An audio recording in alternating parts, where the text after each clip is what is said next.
and everyone that has been following me on my platform, KB Diamonds Edu Consults, in the past 1 year. Thank you so very much. I appreciate you all for liking and sharing my videos each time I come online.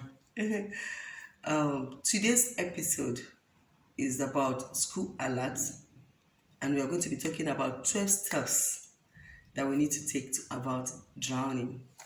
This morning, what popped up on the social media was the drowning of a 5-year-old child, and this saddens my heart.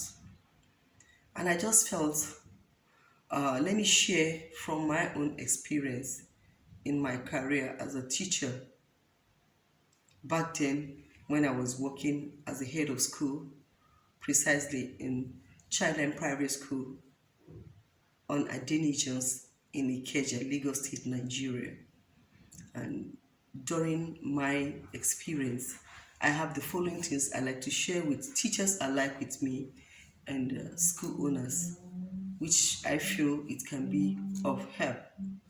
At the beginning of every academic year, I have what I call orientation with all the member of staff, including teaching and the caregivers, as well as the non-teaching staff, because everybody is expected, to know what it takes to take care of children that are under our care, as people working with children.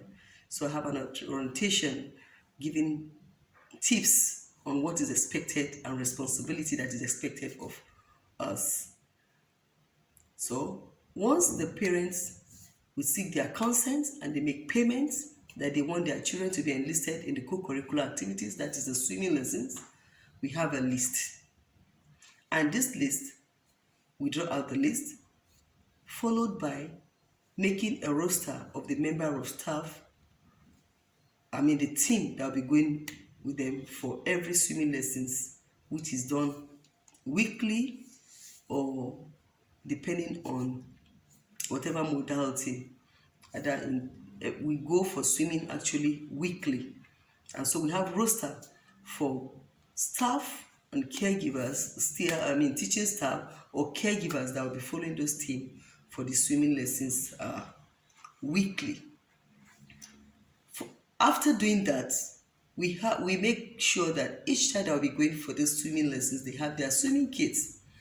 Those swimming kits are the trunk, the handband, the cap, the sunglasses, whatever is needed for them to kit up for safety. We ensure that each child provides it. And if you don't have it, it means you are not eligible to swim. But what we do first is searching for the best swimming place. And we got one by visiting the Ikeja Country Club on the I can't remember the side, Ikeja Country Club. That's where we normally go for the swimming. And that place, we found that environment is very conducive for swimming. And we also make sure that they have effective and experienced staff, their lifeguard, and good swimming coach. I think the main man there then was Mr. Tony, he was doing very, very well, and the children were learning fast, during this thing. So we make sure that they have good team as lifeguard, and the main man teaching them is effective. Also, I ensure that we make a rule that the member of staff, once they go there, they don't sit back.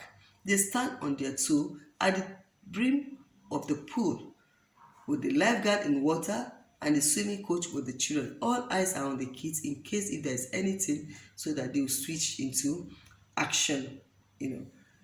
What we do again, we make sure that before leaving the school, they take head counts of the number of children that is leaving the school compound. On arrival at the pool, they take head count to be sure that the number are the kids that are going into the swimming arena. That is very, very key. As soon as they arrive at the swimming center, they move to the changing sector.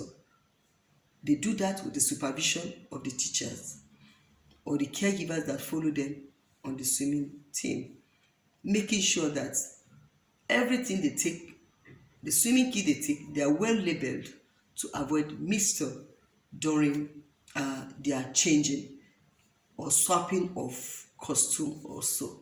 So they are done with the supervision of the teachers. They are not left alone, to do those things themselves. Sometimes, personally, I follow them for the swimming lessons. I don't tell them which week I'm going to, I just choose any week.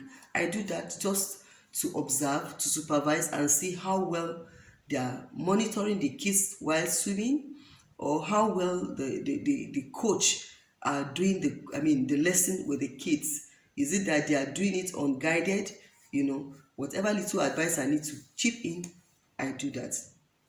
And if I'm not going to be available, I tell them you have to be on watch. If there's any issue, I make the coach to be aware that I will not be coming every time, but all we want is that we want safety for these children.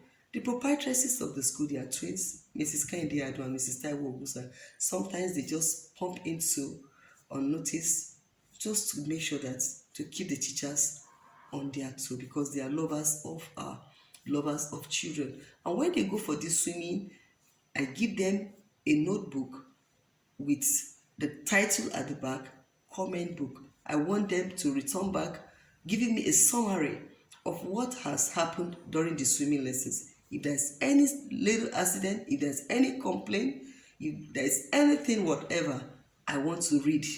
And this is handed to me at the end of the swimming. So all these are actually very important.